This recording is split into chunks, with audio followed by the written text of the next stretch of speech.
Lorsque je regarde le prophète Élie Pada, ça me rappelle un peu le prophète Élie de la Bible qui venait prophétiser contre Jézabel et contre le roi Achab. Et donc à cause de ça, il était persécuté à un point où il a demandé la mort à Dieu. Un point où il a demandé à Dieu de l'enlever.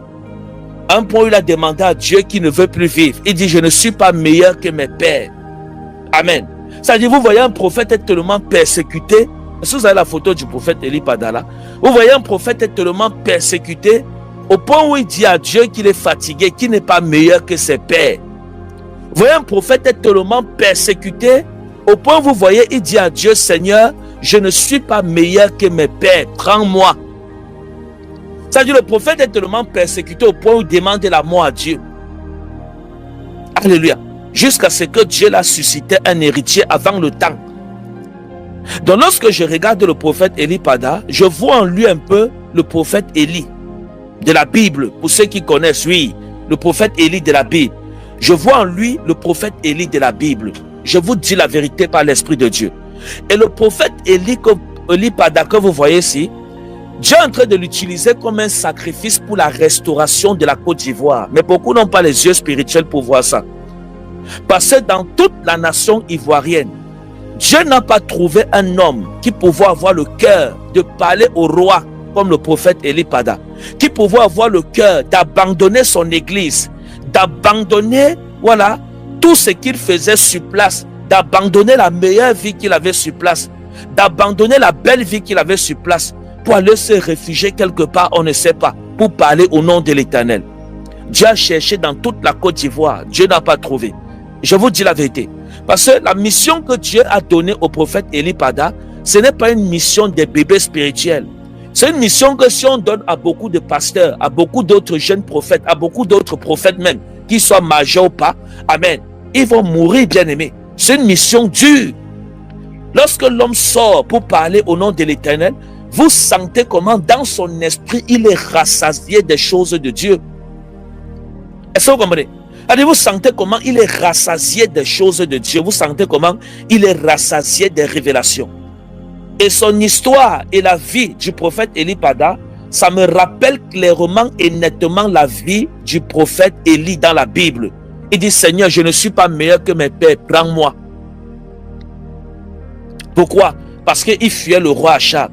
Il fuyait Jézabel, la femme du roi, qui était plus méchante que le roi et qui avait décidé de finir avec la vie de cet homme à cause du Dieu qu'il servait. Donc le service avec Dieu, bien aimé, ce n'est pas facile. Ce n'est pas facile. On a besoin vraiment de la grâce de Dieu. Et on a besoin d'intercéder que Dieu protège ses serviteurs de Dieu. Parce que lorsque vous regardez, voilà, merci la régie. Lorsque vous regardez, par exemple, le prophète Élie Pada, la Bible dit, voilà, 1 Roi 19, le verset 1 à 5, il dit, Achab rapporta à Jézabel tout ce qu'avait fait Élie et comment il avait tué par l'épée tous les prophètes. Amen. Et comment il avait tué par l'épée tous les prophètes. Alléluia. Balous Tavaros. Oh, qu'est-ce que je fais?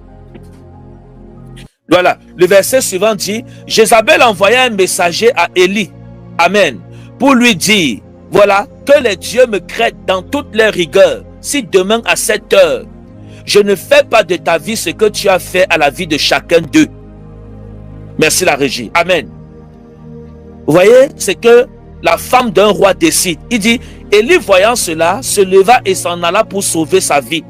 Il arriva vers Beersheba, qui appartint, voilà, à Juda, et il laissa son serviteur. J'entends souvent beaucoup de gens dire que si le prophète Élie Pada est un vrai prophète, pourquoi il a fui la Côte d'Ivoire? Vous n'avez rien compris.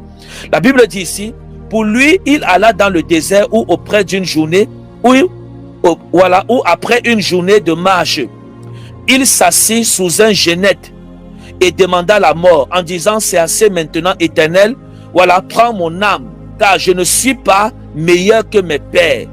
Il dit ça, c'est prends mon âme, car je ne suis pas meilleur que mes pères. Mettons le verset où la Bible dit qu'il décida de quitter Israël. Amen. C'est le verset d'avant. Malou Savarouche. Alléluia. Lazoutarabachete varos.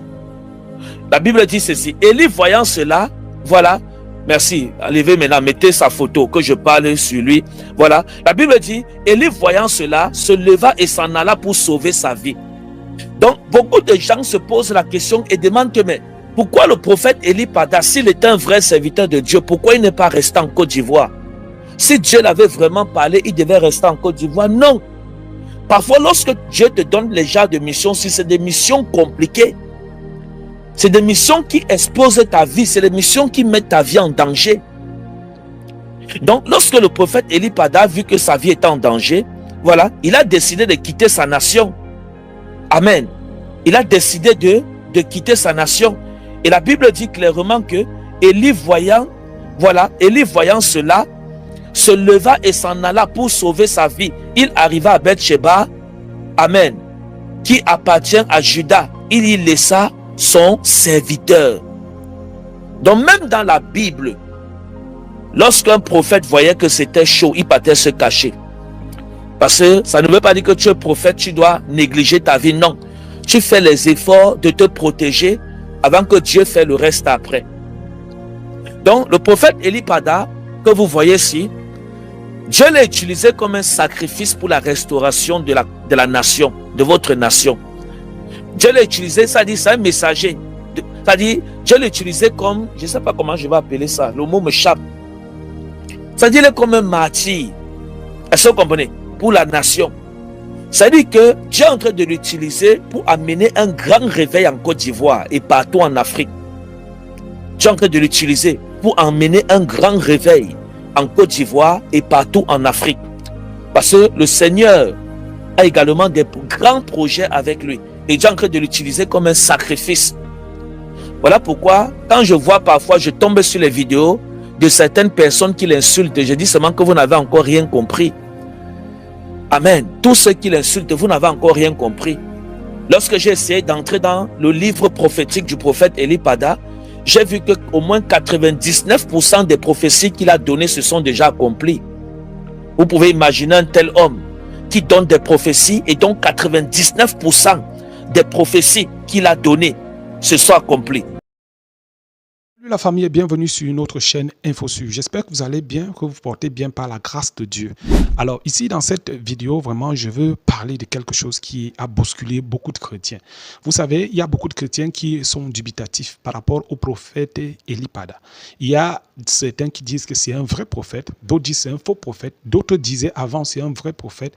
Mais il y a eu une annonce qu'il a faite, une prophétie qu'il a donnée récemment, n'est-ce pas? C'était l'année dernière, où il parlait des élections présidentielles et ça a créé un grand tollé dans les réseaux sociaux au point où beaucoup de personnes se sont découragées parce qu'elles n'ont pas vu la prophétie s'accomplir comme elles souhaitaient. Elles souhaiteraient la voir s'accomplir. Donc, alors, ces personnes dont ont directement pris le recul en disant vraiment l'affaire des prophéties là, on ne veut même plus en entendre parler, on ne veut même plus. Certains même ont quitté les églises. D'autres personnes ont commencé à appeler Élie Pada un faux prophète dans les réseaux sociaux, notamment Makosso. Makosso s'est correctement moqué de lui. Mais aujourd'hui, on se pose toujours la question de savoir est-ce que c'est un vrai prophète ou un faux prophète. Parce que pour ma part, je vous dis sincèrement, Élie Pada, c'est un vrai prophète. Avant de publier le contenu de quelqu'un, souvent, qu'est-ce que je fais? Je peux publier un contenu quand je vois comme ça pour la première fois je publie, mais maintenant pour commencer à m'attacher à cette personne, je dois faire quoi? Je dois écouter ses enseignements, je dois regarder ses prophéties et je dois, n'est-ce pas, conclure. Et c'est d'ailleurs ce que j'ai fait avec le prophète Élie Pada. Je vous assure que sur 100 prophéties, il y a au moins 99 prophéties que Élie Pada a données qui se sont accomplies. Regardez par exemple la prophétie ici, cette prophétie où il parle du président français. Regardez et on se retrouve après. Je m'adresse à la France. Apprêtez-vous à vivre le pire quinquennat de votre histoire. Un quinquennat rempli de controverses. Ça sera le quinquennat le plus troublant de votre histoire. Parce que celui que vous avez remis là respecte un calendrier satanique et démoniaque bien préétabli. Ce quinquennat est là pour faire établir le règne de l'Antichrist. Et les puissances illuminati de ce monde ont décidé de choisir la France pour accélérer ce programme. Ils veulent accélérer le projet de l'Antichrist. Les gens avaient pensé que cette affaire de Covid était la marque de la bête qui avait commencé. Non, c'est ce qui va venir maintenant. Je crois que notre génération doit savoir que La bête de l'événement est là. Regardez maintenant la prophétie où il parle du Cameroun. Il parle du Cameroun. Là, c'est en 2020. Il prophétise sur le Cameroun. Voilà ce que je vois avec précision et des détails.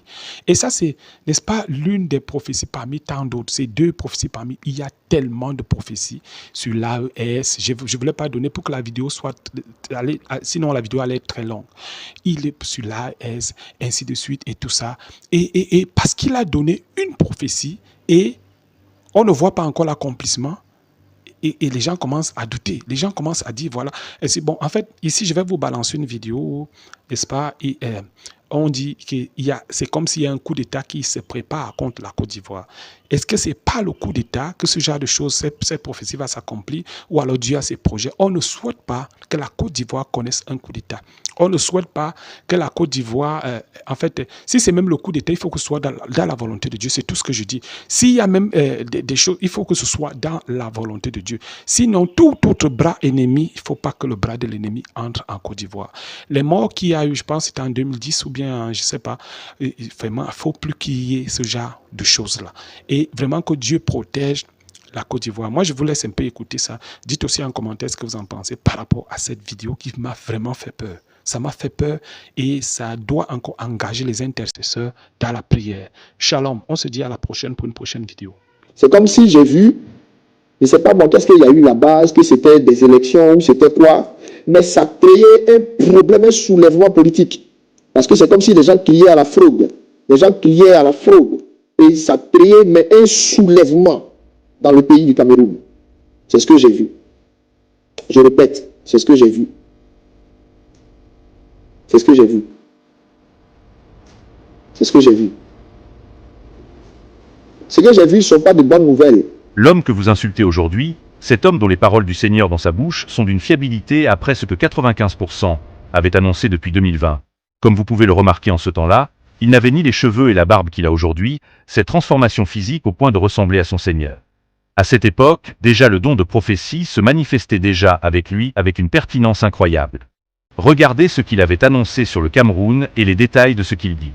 Il avait déjà vu les choses se passer avant qu'elles ne soient, et c'est ce qui se passe aujourd'hui, 5 ans après au Cameroun. Le Cameroun est sous tension après l'annonce des résultats de la présidentielle. Paul Biya rempile pour un 8e mandat à la tête du pays. Il aura fallu attendre 15 jours pour que le Conseil constitutionnel annonce enfin le résultat officiel de l'élection présidentielle. Paul Biya, 92 ans, dont 43 au pouvoir, va donc remplir pour un 8e mandat à la tête du Cameroun. Il devance son ancien ministre et désormais opposant Issa Chiroma Bakary. Principal adversaire de Paul Biya, Issa Chiroma Bakary n'a pas attendu ce 27 octobre pour contester le décompte officiel des voix, allant même jusqu'à publier ses propres résultats qui le donneraient vainqueur. L'heure est grave. Nous n'accepterons pas de nous faire voler notre victoire. Le prophète Eli Pada parle dans un premier temps des élections et ensuite de fraude. Bonsoir à tous nos frères et sœurs ivoiriens. Je suis le coordonnateur général PPACI en Turquie. Votre camarade de frère, Marshal Dobi. Très bientôt, un coup d'État va résonner en Côte d'Ivoire. C'est une prophétie. Très bientôt, un coup d'État va résonner en Côte d'Ivoire. Un coup d'État va résonner en Côte d'Ivoire. Pourquoi? Je le dis. Écoutez-moi, suivez-moi jusqu'à la fin de cette vidéo. Abonnez-vous massivement, partagez cette vidéo, likez, commentez, donnez vos avis en commentaire. Pourquoi très bientôt un coup d'État va résonner en Côte d'Ivoire? Je le dis, c'est une prophétie. Le président Noro a réouvert, a demandé à son avocat, Maître Atib, d'écrire à la CPI pour réouvrir le dossier ivoirien sur les rébellions, les 3000 Dja en Côte d'Ivoire, le général Guy Robert Dja, tout ça. Le dossier ivoirien sera très bientôt déposé sur la table de la CPI. Et tous ceux qui ont fait ce coup ou cette rébellion-là seront tous entendus devant les juges de la CPI. Alors, comme les Comzone, comme les chefs rebelles, ont très peur de la CPI parce qu'ils savent que s'ils mettent les pieds à la CPI, c'est fini pour eux. C'est fini pour eux. Pourquoi c'est fini pour eux? Parce qu'eux-mêmes ont fait des visages et ont fait des vidéos à visage découvert. Ils ont dit qu'ils sont Comzone, qu'ils sont chefs rebelles. Comment est-ce qu'ils ont dit à les Ivoiriens? Ils ont tout expliqué. Donc, ils n'ont aucune chance d'échapper à la CPI. Une fois qu'ils sont arrivés là-bas, ça sera fini pour eux, à jamais. Alors, Ces chefs rebelles-là, ils ont des femmes, ils ont une famille, ils ont des enfants. Est-ce qu'ils vont accepter d'aller mourir, d'aller être déjà à la CPI? Est-ce qu'ils vont accepter cela?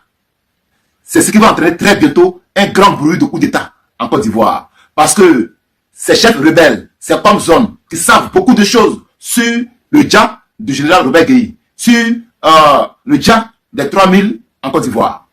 Voilà. Donc, Ouattara Draman, voyant ça, est prêt à tout pour empêcher ces chefs rebelles-là. Ces chefs rebelles-là, aujourd'hui, on apprend partout qu'ils sont mis en résidence surveillée. Leurs faits, leurs gestes, tout ça, Ouattara Draman et son service de renseignement suivent pas à pas tous les comzones, tous les rebelles qui ont participé à cette rébellion-là, qui ont participé au dja des Ivoiriens. Le président, tout le jour je le dis, le président Laurent Gbagbo est un cerveau politique en Côte d'Ivoire. C'est le seul homme politique qui peut déraciner ce régime moribond, enraciné par la France. C'est le seul homme politique qui peut faire cela. Il est seul.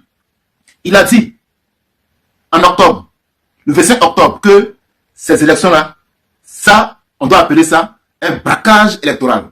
Ceux qui n'ont pas compris son message sont partis à ces élections, sont allés accompagner Alassane Ouattara là-bas, à ces élections-là. Ils sont sortis avec un score de 2%, 1%, quelle humiliation pour nos camarades qui sont allés à ces élections-là. Le président Gbagbo a dit, n'allez pas à ces élections-là. N'allez pas à ces élections-là. C'est un braquage électoral. N'allez pas. Ils sont partis. Ils sont partis. Ils n'ont rien compris. Ils ont eu 2%, 1%. Vous voyez, c'est humiliant pour un parti d'avoir 2%, 1%. C'est humiliant. Alors, très chers amis et frères ivoiriens, je vous le dis tout nettement, tout clairement, un bruit de coup d'État va bientôt résonner en Côte d'Ivoire. Lourd comme une bombe. Un bruit de coup d'État va bientôt résonner en Côte d'Ivoire. Pourquoi? Parce que le président Laurent Gbagbo aurait demandé à son avocat,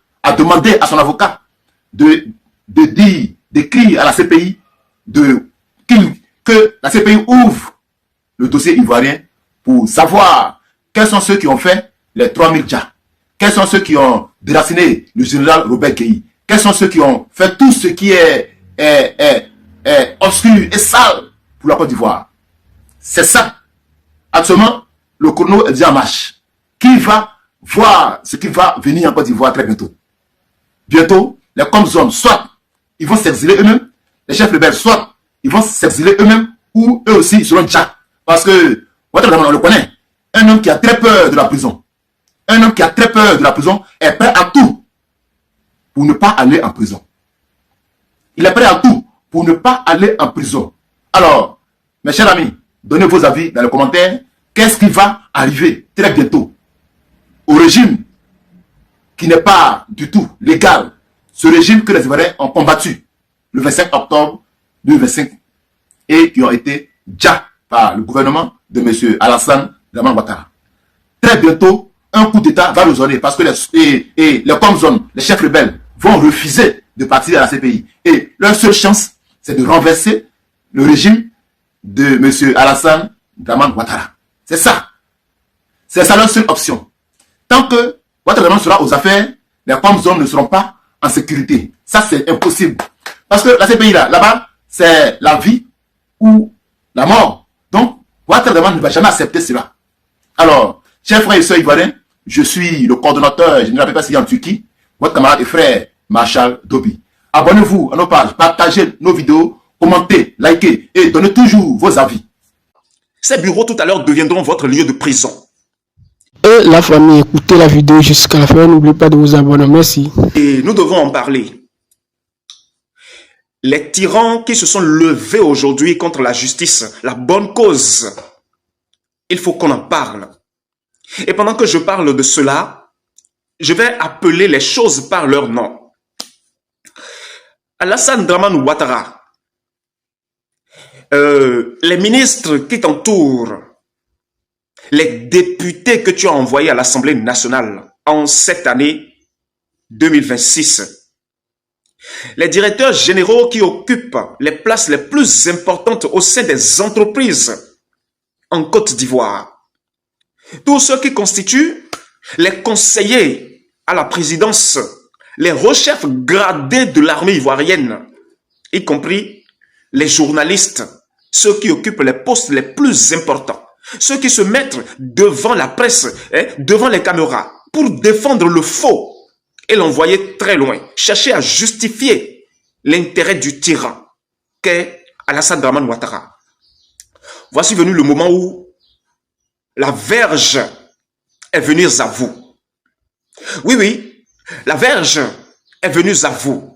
Et lorsque je parle ainsi, moi, Zoïzo, que voici, et que vous écoutez ma voix, je suis devenu votre pire cauchemar.